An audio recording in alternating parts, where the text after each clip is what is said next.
Assalamualaikum warahmatullahi wabarakatuh.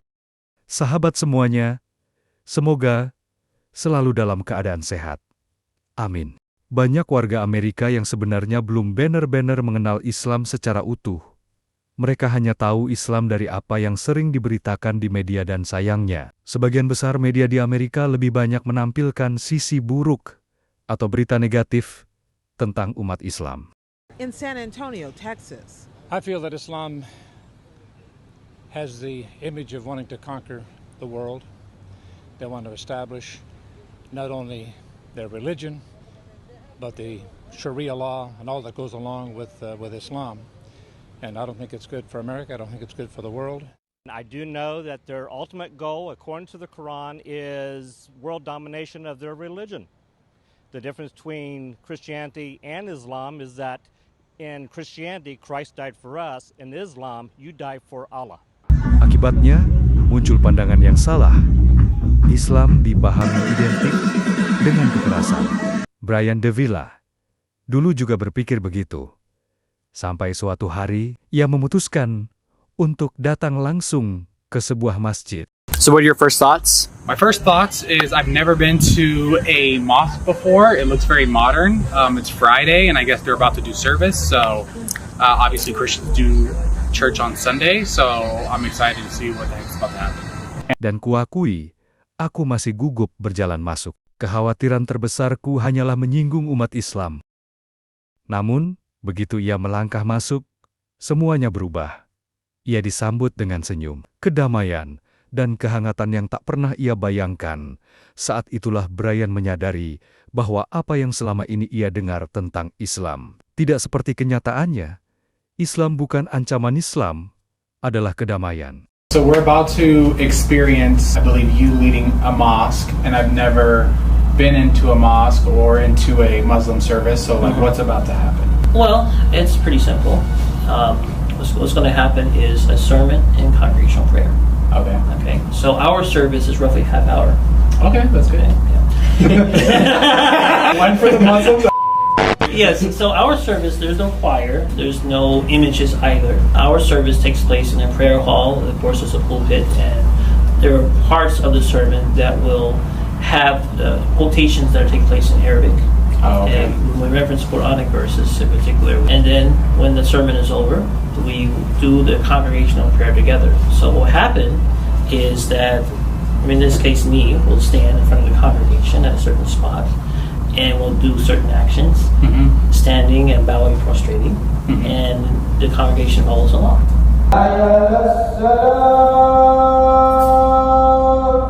I was just sitting in the back, totally confused. Inside, it's totally different from my church. There's no chairs, there's no screens, there's no smoke machines. It was just a big empty room with carpets laid on the ground. At the front, there was this little niche at the wall, which just had a symbol on it, which I later learned was a name for God, which they call Allah. Then suddenly, I heard the call to prayer. Alhamdulillah.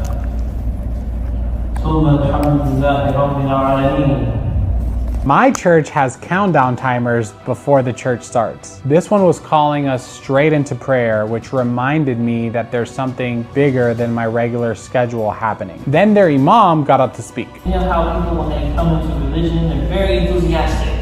Very enthusiastic. It was a little confusing to me because he was going in between speaking English and Arabic. And his service was a lot about Muhammad and how Muhammad preached about peace and love. It was different than what I expected because I didn't think that Muslims put such a big emphasis on Muhammad. But then I learned later that you have to accept Muhammad in order to be a Muslim. Where in the Christian faith, for example, my church never talks about Paul or Moses or any of the other prophets. We more focus on like the teachings of the Bible and how to practically use it versus the people that are in the Bible. And then came the prayer. Everyone was lined up in straight lines, and then they were like chanting things, standing up, then bending over, then kneeling on the ground, and then kind of doing that a few times. Versus, so at my church, whenever we do prayer, usually the pastor asks everyone to stand up, usually raise our hands and bow our head, or we put our hands over our heart while we say prayer. So this, again, was completely different. And after the service, I sat down with the imam and asked him some tough questions. The Quran says no violence against women, but then I saw and have heard, and there's a stereotype of violence against women. Why is there that contradiction? There is no place on earth that executes women for not wearing a headscarf.